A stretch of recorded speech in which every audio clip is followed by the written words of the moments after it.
So, hello.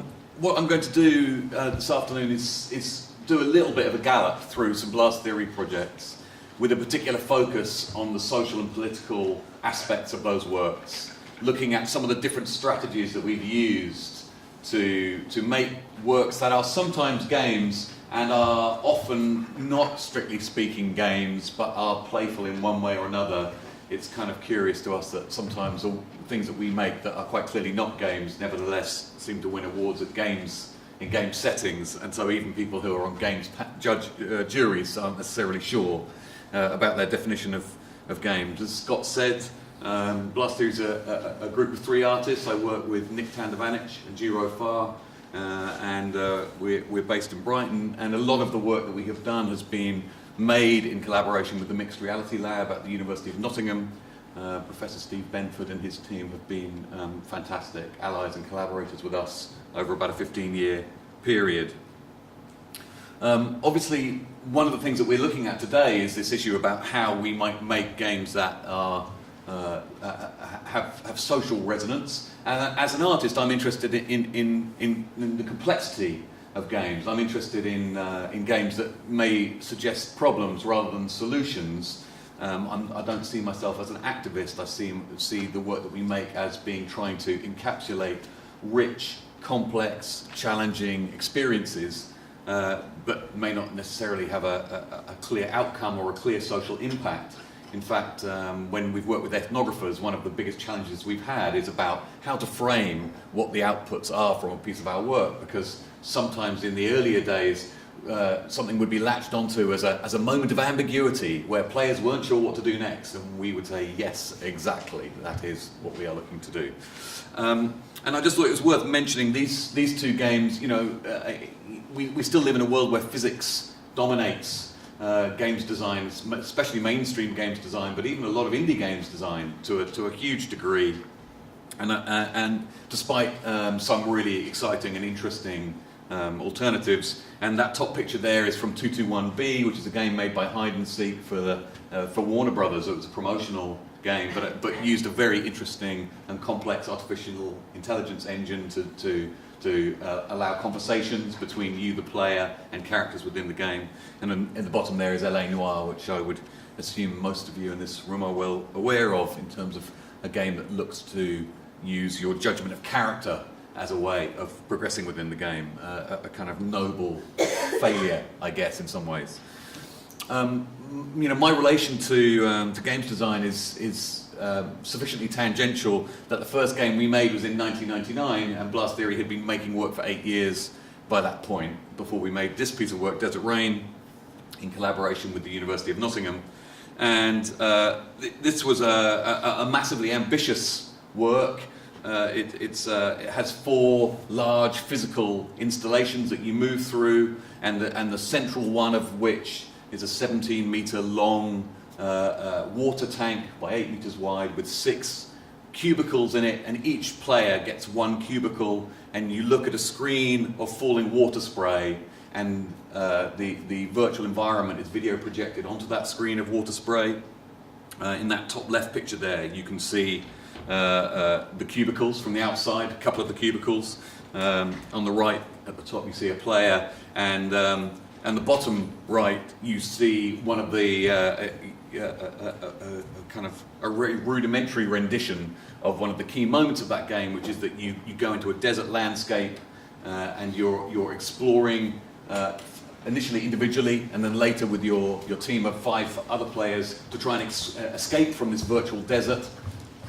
And at a certain moment, a performer comes through the screen of water spray, and most players experience a complete moment of confusion because they read that shadow of a real person as an avatar. And so this confusion between what is real and virtual, what is imaginary and what is fictional, these 4 kind of characteristic elements of knowledge are all conjured with throughout that work, which is set in the Gulf War of 1991, and reflects on how virtual warfare came it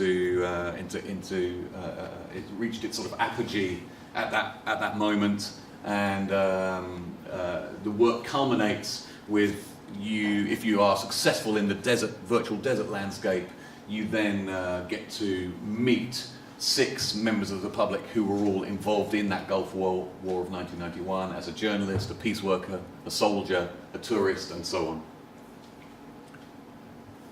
on. Then I want to. So in that work, what you really see is a direct thematic engagement with social and political questions, but also an attempt on our part to create an aesthetics around the confusion of reality and virtuality that would sit within that. So the work is very explicit in terms of its social and political engagement, but it hinges on this sense that you yourself as a player experience some of this sense of confusion about the parameters of the world. The screen of water spray, there's always a very slight breeze in any room, and so the screen is slightly moving. It almost feels three-dimensional when, of course, it's not at all. So there's an attempt there to kind of fuse the aesthetics with the thematics of that work. As we went on to do more and more game works, particularly mixed reality games like Can You See Me Now and Uncle Roy All Around You, we realized that, in fact, games are semantic systems in their own right. Above and beyond any theme that you might bring to it, they're ideological systems. You're constructing a system in which you, the designer, impose a set of rules, you impose a set of parameters and constraints, and those things are all deeply encoded. My sort of original touchstone for that is playing Sim City in its sort of very earliest incarnations and finding out that in Will Wright's version of the world, 7% was a high tax rate and would cause people to leave your city if you set the tax rate at 7%. Now, obviously as a European, that didn't seem a particularly punitive tax rate, but it's, and I would guess that Will Wright himself would see himself as probably on the liberal spectrum in terms of what tax was, but clearly, as a designer of SimCity, he's making a decision about how high tax would be before people would start to leave your city. And, you cannot avoid those kinds of decisions, however abstracted your game is. And so, we've made a number of works looking at the relationships between players online, on the street, between online players and online players, street players and street players, street players and performers, trying to look at all of those different relationships and how we can stretch those and find different configurations, different ways in which those can be rich and interesting for people. And as we did that, what comes across is that we're creating stages for conversations. We're creating an environment in which one player may engage with another player. And each of those two players may not be sure that the other person is a player, or whether they are an avatar or a bot or a performer. So you've got ambiguity about what framework sits around that conversation, but we're creating a conversation nevertheless. And when we can create rich and interesting things to talk about, then we suddenly have something that feels powerful and interesting as a world to create. And in 2008, we were invited by the Royal Opera House to make a piece of work with young people in Mile End Park in the East End of London. Now, Mile End Park is only a few miles from the Royal Opera House, geographically. Socially, culturally, it's a lot further than that. And this was part of the Royal Opera House doing essentially a PR campaign to show how they were reaching out to other communities, particularly black and ethnic minority communities. And we wanted to kind of create a piece of work that in some way bridged Mile End Park with the Royal Opera House, and in other ways staged the distance. And we made a mixed reality work where we worked with a group of young people who were all living or working or studying in Mile End. We did a number of workshops with them over a few months for each of them to create a kind of a landscape for the park that was personal to them.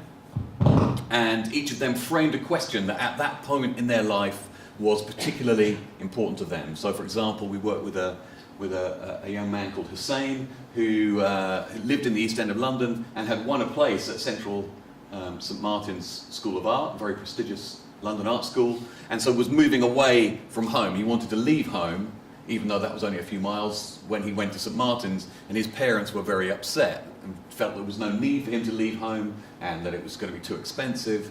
And for him, this was a real source of tension. You know, he really felt conflicted because he wanted to separate from his family, but he also understood their kind of anxiety. So his question that he kind of framed was, why won't your family let you go? And this question is posed to anyone who comes to play, you get me. You sit down at a terminal. This picture on the top right is the installation at the Royal Opera House, where we had a number of web terminals. You sit down at a web terminal and you pick a young person. You could pick Hussein and see his question, why won't your family let you go? And then you get dropped into a virtual environment where the young people who are running around Mile End Park are avatars in your screen, and you can hear their live walkie-talkie stream as they move around, and you can gradually get to know them and understand them. They tell you things about their lives and their backgrounds. And if you catch them, you get a chance to give them your answer to that question.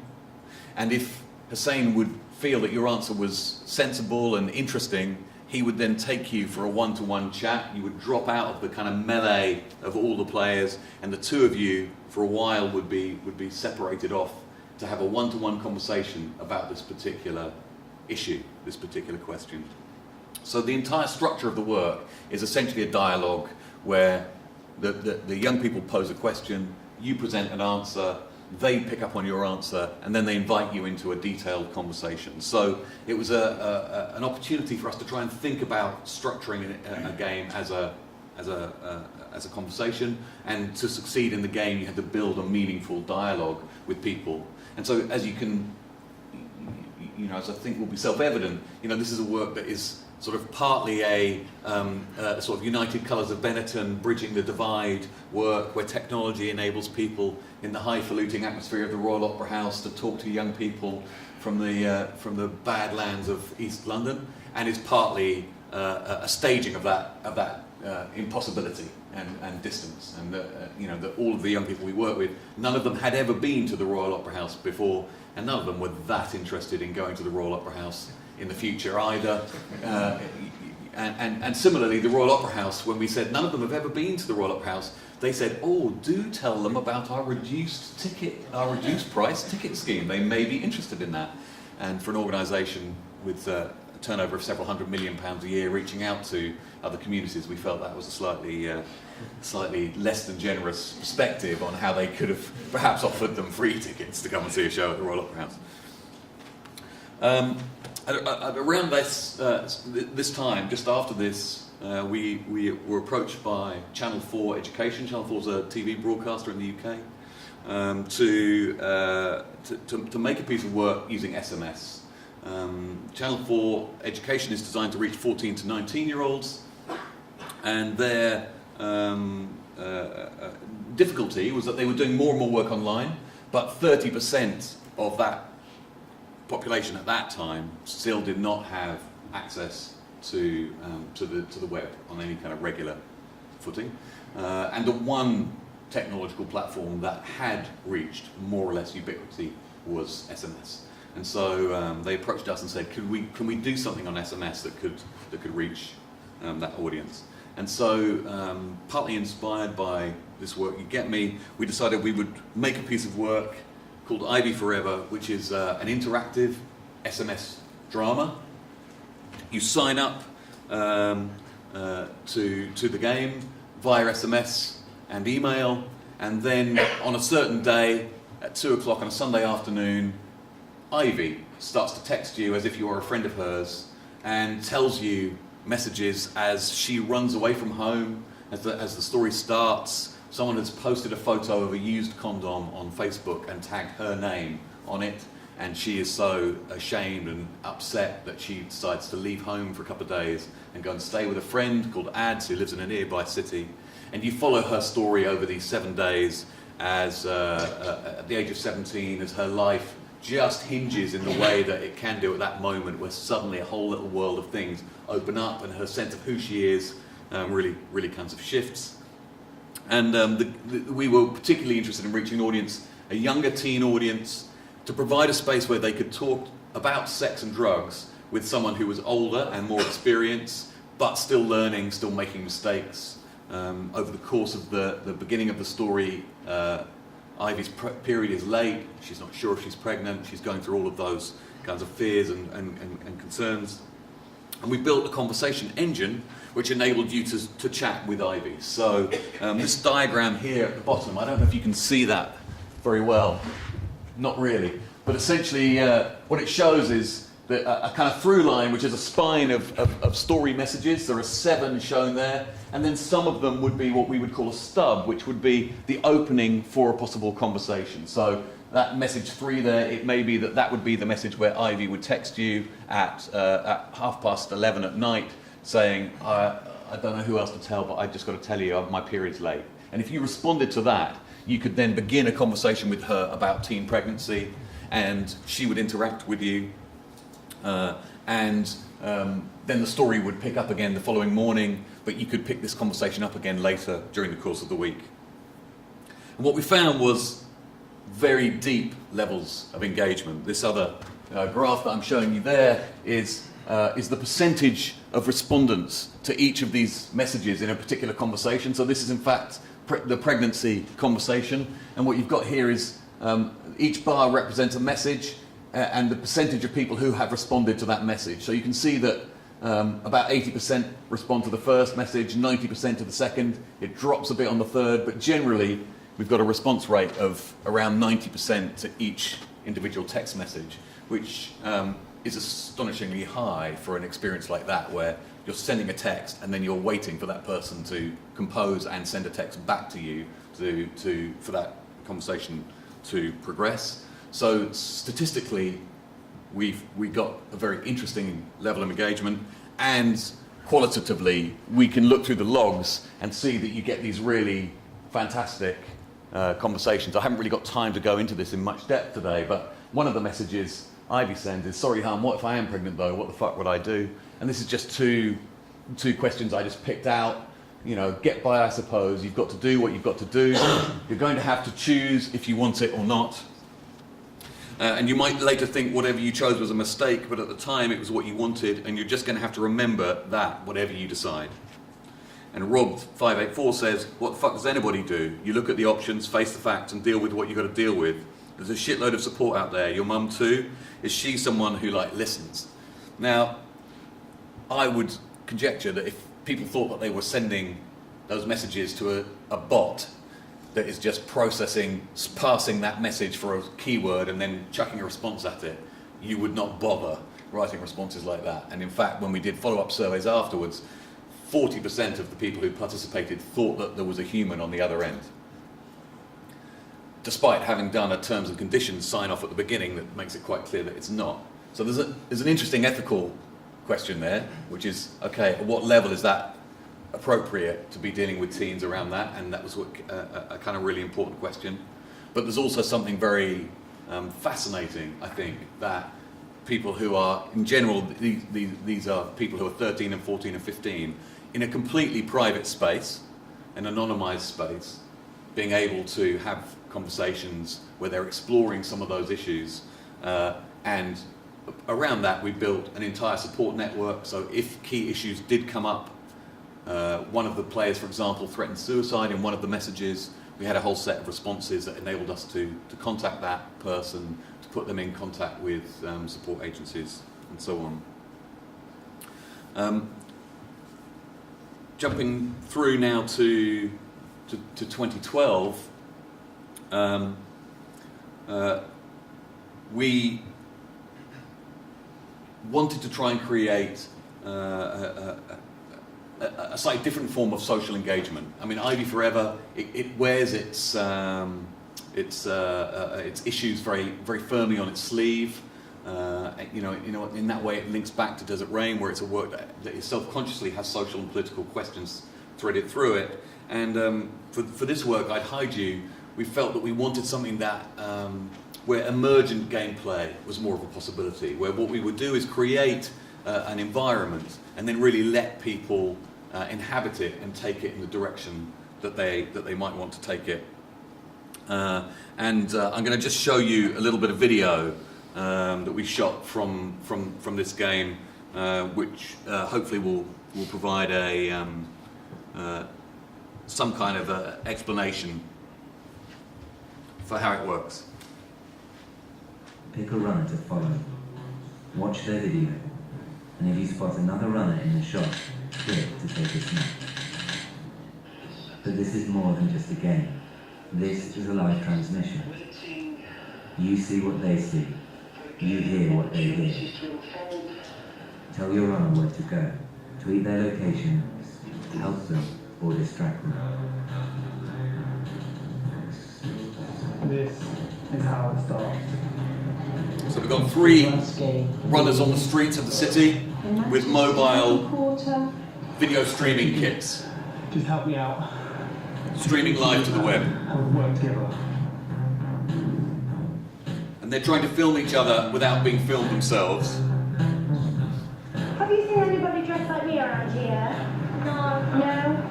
Nothing. Are you sending me on a wild goose No, honestly, chase? just send them what's going on down there. Where's the bag? Any ideas about where anyone is? Would be helpful. And online players can follow any one of these 3 runners and can type messages to I them, might just go sit on the bench for a minute. give them clues, distract Do you them. mind if I sit here? Is that okay? I'm playing a game. What are you doing? Go to dance. I don't know that. Go to dance. Yes, we've got ourselves a sexy dance. I'm gonna hide. I think I'll try and hide. I need to do my shoelace up. This is a disaster. You do my shoelace up. Oh, he's double knotting it like a trooper. I'm having a bit of a hard time. Oh, what's up, babe? I can't seem to find anyone. Yo, we're not down there, I know they ran away from me and I couldn't find them. Do you want to buy me a shot?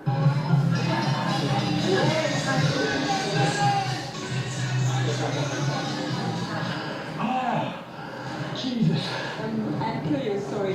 Here, you're mine. I'm not stealing the car. This was my refuge. Yeah, we're all from the future. Oh my god, I love minion barges. Hello? Can I get a minion barge, please? Would you like to play me? Yeah, I really want to play you. Please, send me directions of where Abby is going to go. I know you're going to wave, huh? Yeah. All right, I'm going to stop it there. So obviously, I guess some of you would recognise where that was shot. That was a co-commission with Future Everything. And it was for the Space, which is a BBC and Arts Council initiative to create online culture. A lot of it quite straightforward online culture of video streaming Shakespeare plays, but they also commissioned this and a number of other works that were designed to test what kinds of things you could do online and how it might work. So you can see there that it's a work that's kind of on the edge between TV broadcasting and gameplay. It's a single full screen video. You only can interact in 2 ways. You can click on anywhere on the screen, which takes a snap, and if you have another runner visible in that snap, you get a point. And you can type messages into the chat window. So it's designed to be something where you can kind of lean back and just watch the video stream, or you can lean forward and play and get heavily engaged.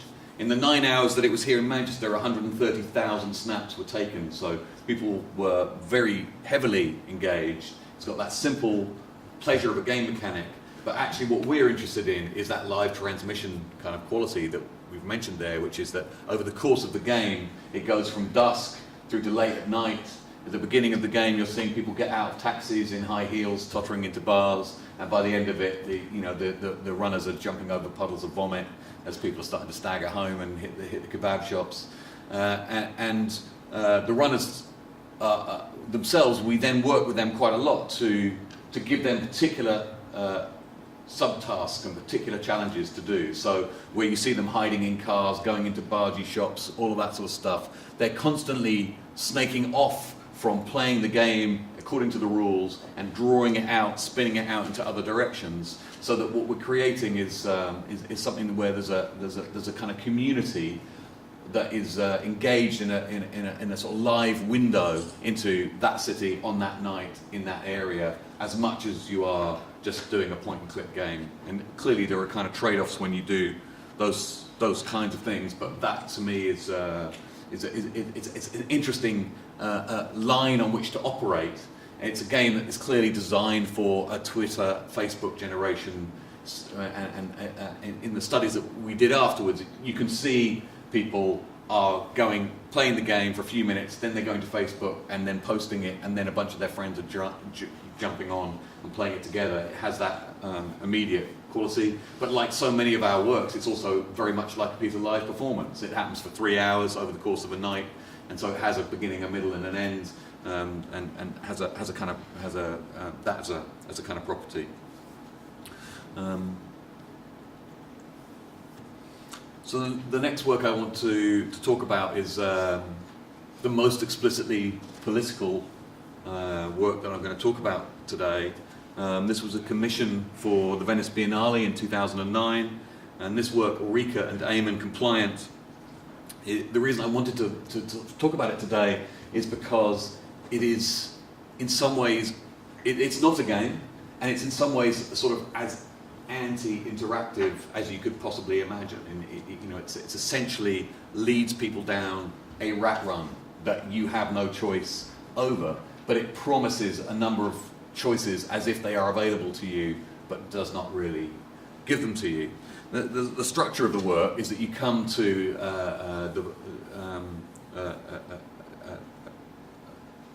a wooden box with a video monitor inside it and a phone on a shelf. And if you pick up that phone and dial the number, you are asked whether you want to be Ulrika or Eamon. And this choice, this immediate initial choice, then is a binary split for the work, and you then progress as either Ulrika Meinhof, the West German journalist and founder member of the Red Army faction, or Eamon Collins, who was a member of the IRA in the late 1970s and early 1980s. Eamon became a legendary supergrass, one of the first supergrasses, who then withdrew his evidence under pressure from his wife, said that he would not give evidence against his IRA colleagues, and the IRA told him, okay, we'll let you live as long as you leave Ireland and never come back. He went to Scotland for a few years, but ultimately did come back to Ireland, and through a fairly convoluted set of feuds and counter-feuds, ended up being beaten to death at this street corner by men with hammers. Ulrika Meinhof, of course, committed suicide in prison in 1976. So the reason that these two people are put into sort of parallel is that they are both highly intelligent, highly literate people, both of whom took many, many years to arrive at their decision to engage in political violence. They were not 17-year-old ingenues who got involved in this. They were in their late 20s, or early 30s at the moments that they made their decision to leave their lives, their former lives behind. And they're both people who, in that process, in this long, many-year process of assessing what they felt their obligations were as citizens, made a very conscious decision that they would act with all of the implications that would involve. I'd like to just show a little brief bit of the documentation from Ulrika and Eamon Compliant. What we're seeing here is one of the participants in the latter bit of this experience, and what you see here is the moment at which they get invited to go to the room where questions get asked. Now, get moving. Stand up and walk away from the bench. Do not look back. You're in the cell at Gough Barracks, and they've got you for 7 days. The first 2 interrogators are efficient and by the book. Give us an alibi and it'll all go away. The next 2 wear smart suits and are very calm. Will you not just answer a few simple questions? My name is Ulrika, and I'm a decisive person. So those are 2 separate players, one following the other. Water's Edge, You need to make a very important choice. If you want to quit, hang up right now.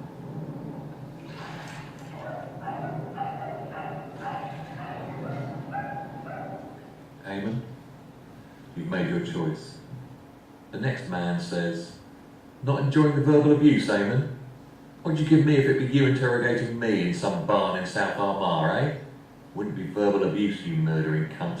No, you'd be taking lumps out of me with an iron bar before you put a hole in my fucking head. That's what you do, Eamon. You know it, and I know it. It's right. All of a sudden, a peculiar feeling rises up within you. You stand up, and, smiling at the two men, you say, I want to speak to someone in authority. What would you fight for? Okay, I'm going to leave it there. So that's the culmination of the work, is that you have an interview with one of us in this room that starts with that question, what would you fight for? And for 5 or 10 minutes, we explore together the moral perils of refusing to fight under any circumstances, or accepting that under certain circumstances you would fight. And of course, you know, as we all know deep down, there is no morally non-compromised position in either of those cases. Most of us are spared having to actually ever make that decision. We live in a very privileged moment in world history that it's something that is relatively abstract for the majority of us. But as I said, you know, as that work unfolds, you're presented with some choices, but every single one of them actually results in the same outcome. And the title of the work, Ulrika and Eamon Compliant, lays that absolutely firmly front and centre, which is you are obeying a system as you take part in this work about self-determination and rebellion. There is no way in which you can deviate from Ulrika or Eamon's biography, and their biography is a kind of an iron law that unfolds as they move deeper into violence, deeper into moral compromise, and ultimately towards capture and their own deaths. So it's not a bag of laughs. I will admit that, but it's another way of us looking at how you can kind of deal with game structures, and this reflection about this sort of thing I started off saying about ideologies, you know, about the fact that games inevitably frame very tightly what you can and cannot do. And sometimes we've tried to fight against that, and in this work we were like, no, let's make that the entire driving force of the work, is that you cannot vary within the system. You know, you can only progress one way through the system.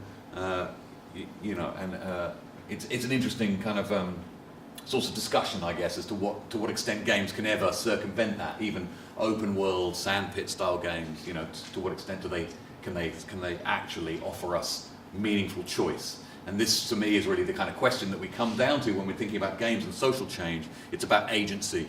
You know, we talked, I think it's come up a couple of times already, about, you know, whether you can change the rules of the game, and that if you can't, then you're locked into some kind of system. I always love the anecdote from the Metropolitan Police, which is the London police force, their training centre at Hendon. I don't know if they still do this, but certainly at one time, trainee recruits, police officers, played a game where the room was split into half, and the two teams compete against one another, and they're told that once one team gets a certain distance ahead, they will be able to change one rule.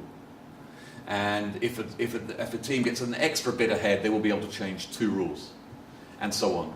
And of course, what happens? One of these teams gradually gets to that point and is able to change one rule and massively enforce their advantage, and they soon quickly jump to the second level and change another rule, which again reinforces their advantage.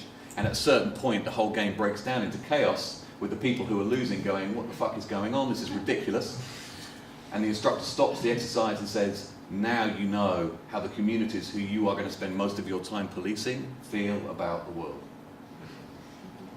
And so, to me, that's a really great example of gameplay laying out social change, because I think that most of those people who would play that game would come away with a very deeply felt experience that gives them an insight into what it's like to be in the half of society who does not make the rules.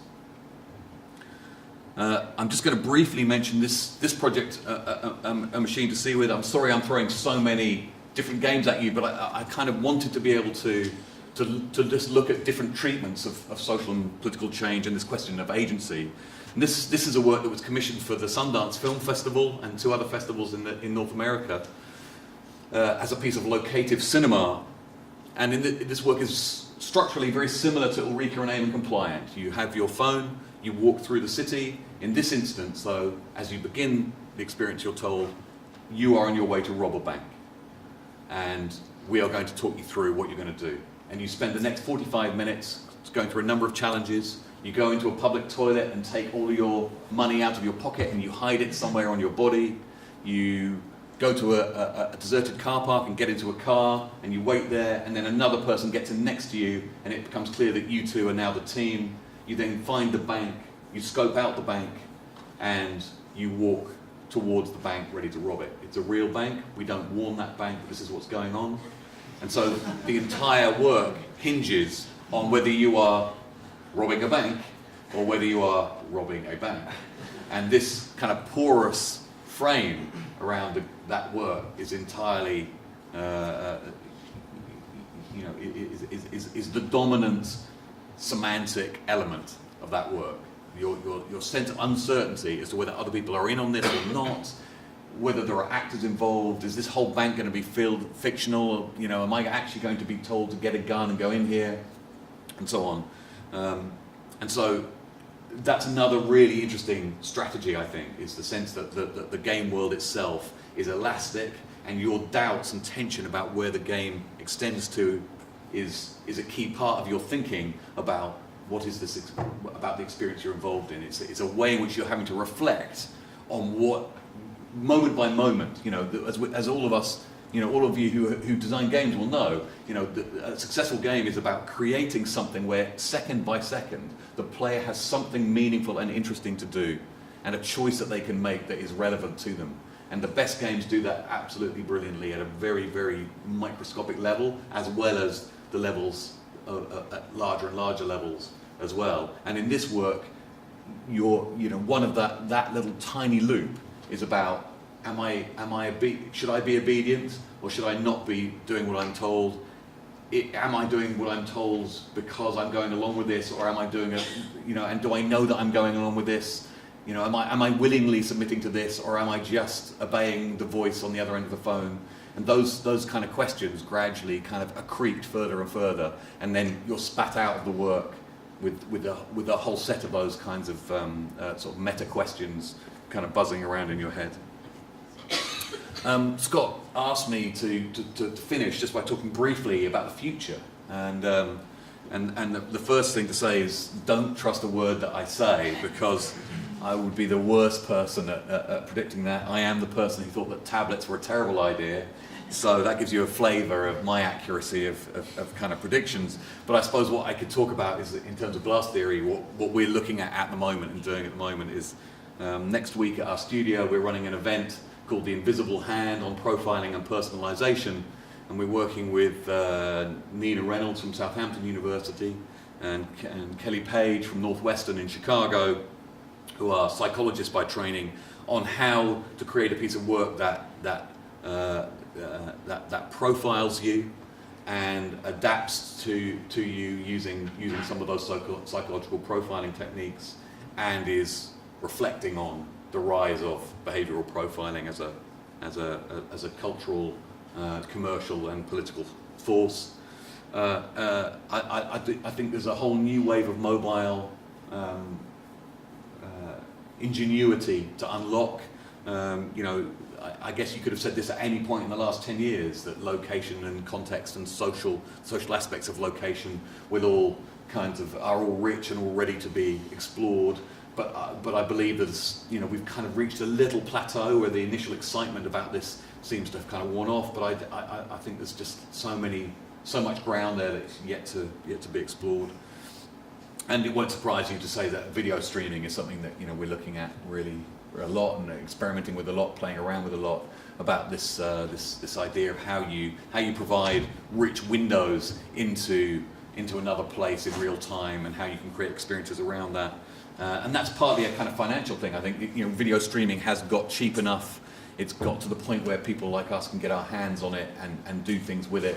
And there's good quality mobile streaming kits available for not so much money.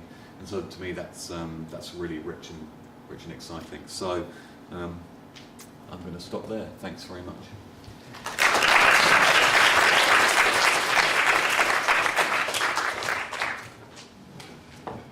Many thanks, Matt.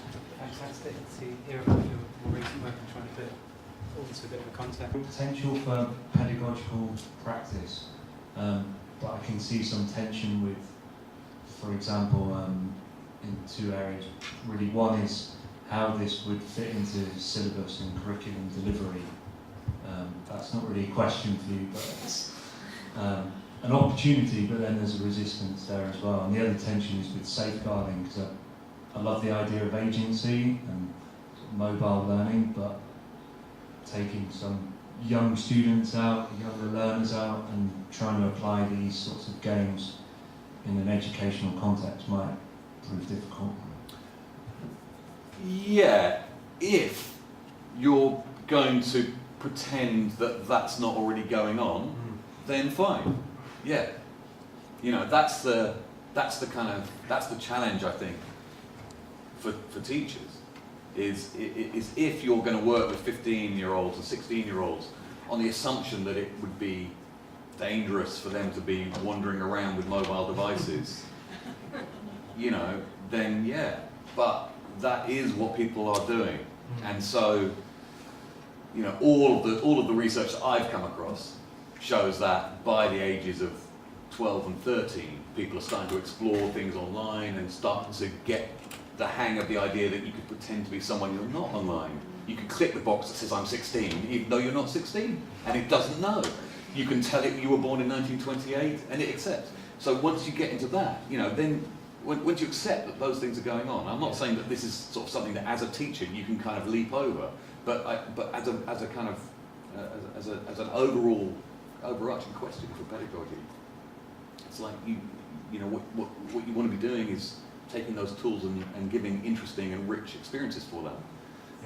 Even leaving aside that as a kind of very large question, these works, ever since we first started doing works of this kind in about 2001 was the first mobile project we did, people have constantly said, but what about someone running in front of the car while they're playing one of your games, etc., etc. And the answer is, that's a serious concern. There is an ethical and safety set of issues there. There is a risk assessment set of issues there. There's a whole bunch of safeguards that we have to do. But there is also risk. And any one of those experiences, even that, I'd hide you, for example, they're running around at night. At one of those nights, someone came out of a restaurant in the Northern Quarter and went, come here, I'm going to fucking deck you. I've had it with you fuckers running around here with your lights, blah, blah, blah, blah, blah, and you're filming me and I'm not having it. And at that, at that moment, there's a very serious risk. Those sorts of things happen. People call the police. In a machine to see with the bank robbery one, there are times where the police are called and so on. So it's not without risk, but that's a long way away from saying that it's something therefore that we should not engage with. It's just as part of the process of change, I suppose you have to have the risk. Thanks. I've finished. Yeah, I think we saw it very clearly in that Ivy Forever project as well. Which is that what you want to do is talk to a 13-year-old about sex and drugs. That's an inherently dangerous thing to do because you don't know what their level of knowledge is, and so to casually mention the effects of cocaine to a 13-year-old who may not have ever heard of cocaine before is a real problem. On the other hand, to pretend that cocaine is not, doesn't exist is equally difficult because some of those 13-year-olds are fully well versed in what cocaine does. So, as soon as you kind of begin to kind of unpick that, it becomes very problematic. All I can say is that, one of the great privileges of the work we do is that we give it a bit of license, and that we're not as directly accountable as you are in a teaching role, where of course there are a bunch of safeguards that you have to follow. Okay, one more, just very quick question. James, is there a guy over there? Hi. one of the things I've been sort of reflecting on during the whole day really is the confusion about play in games. And it does strike me that what you've shown is really great theatre. And I'm interested in how you're thinking about it. Are you thinking about this as a game? Are you thinking about it as drama? Where's your sort of orientation with this? What do you find most useful in terms of making distinctions about these things? The most useful is to be interdisciplinary and relaxed about those definitions for me. You know, with these sort of works, I am sometimes in a setting where people go, but that's not art. That's, you know, you can't call that art. To which my response is, I really have no problem if you don't see anything that I showed as art, and I would have no problem with anyone going, that is not a game. You know, to me, there is an issue in terms of marketing, which is when people say, well, what would I do if I played this thing or participated? What is it? So there is an element at which we have to be able to articulate what it is enough to give people some expectations. But it's precisely the most interesting thing where people are slightly uncertain about the ground rules. And so you know, some people who come to some of these works who are game players have a complete game player attitude, which is, right, try this, what's that, see if that works, you know, try the handle on the door, look under there must be a secret compartment around here somewhere. You know, they have a game thing, which is like, I throw myself into this world, I will kick and trump everything until it tells me what I'm supposed to be doing. And then you have some visual arts people who stand and look, going, wow, a lovely microphone, I wonder if, you have everything across that spectrum. But I find it really fascinating when the player mentality meets something that they're not entirely sure how to decode, and the visual arts or the theatre mentality meets something that they're not entirely sure how to frame. So, you know, we really love that thing where you just slide. Desert Rain's a great example where it starts off like a game and everyone's really gung-ho and they've got jackets on and they've got 20 minutes to get out of the virtual world and people are shouting synchronized watches and there's all this kind of game-ish kind of excitement going on. And then 30 minutes after that, the six of them in a kind of virtual hotel room watching videos of a guy who was working as an ambulance driver for the military, talking about what it's like to look inside a tracer wound. And you know, they're all in ghostly silence as he tells about the concentric rings of burnt flesh as a bullet goes through a body at very high temperature. You know, and to me that sense of transition is always is rich, because not out of a kind of like a kind of trickster thing, but it's a thing where it invites you as a participant to really think carefully about what you're going through. And I think this is something that games do really, really brilliantly, is this sense of elasticity around the world sometimes, that's a very rich social position to be in, which is an uncertainty about the parameters. You know, we're so often neatly caged. You know, the days when people in theatres used to tear up the seats and storm the stage are long over, because we've all got used to the idea that is hermetic and we don't have to worry about that. Games and these kinds of social outdoor experiences are still in this kind of earliest stage where it's uncertain. I find that very interesting. Can I ask really one short question? I wanted to know, how is it possible for Blast theory to survive? In the sense, it seems like very time consuming. It seems expensive. Are there art councils who pay for this? Or for example, when you go to the Biennale, I think the Biennale pays for it. Do you have normal jobs aside? Or you trick members of the public into robbing factory. Yeah. Are you offering funding? Can we just get this out of the way straight away? No, it's a mixture of things. We're funded by Arts Council England. We get annual funding from Arts Council England, and we have until April next year, and then we'll see whether we get it again. Research funding has been a massive part of this, so we have joined some EU science focused research projects and EU culture research projects, and then international commissions and invitations is a big part of that. There is a team of 6 of us and we're full-time, and you know, it's a constant effort to keep us alive. You know, we will make a small loss this year. That's not unusual, you know, so it's, you know, we have to be very agile in terms of how we position ourselves, because as you can tell, we don't really have a natural constituency. No one really thinks of us as belonging to them in the way that, you know, some so we are reliant on trying to be friends with everyone, especially people who have money. Okay, many thanks, Matt. Thanks.